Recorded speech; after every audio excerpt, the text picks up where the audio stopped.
পশ্চিমবঙ্গের এক নামকরা হসপিটাল আরজিকরে একজন পিজিডির উপর নৃশংস অত্যাচার করে তাকে খুন করা হয়েছে।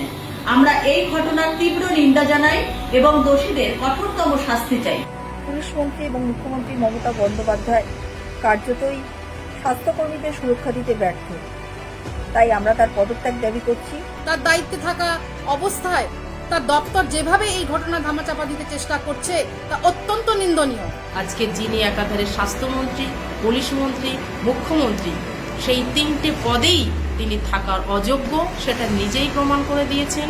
তিনি পশ্চিমবাংলা জুড়ে আগুন ছড়িয়েছেন, সন্ত্রাস ছড়িয়েছেন এবং স্বৈরাচারী রাজতন্ত্র তিনি তৈরি করেছেন। এবং সেই ব্যর্থতা থেকে আমরা চাই তিনি পদত্যাগ করুন এবং এই পদত্যাগের দাবিতে আগামী 22শে আগস্ট উল্টোডাঙ্গা হাটখোল মোড়ে বেলা 1টায় দলে দলে সবাই যোগদান করুন।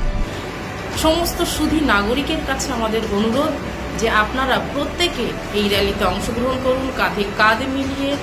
আমিও যাচ্ছি, আপনারাও চলুন। আমি আসছি, আপনারাও আসুন।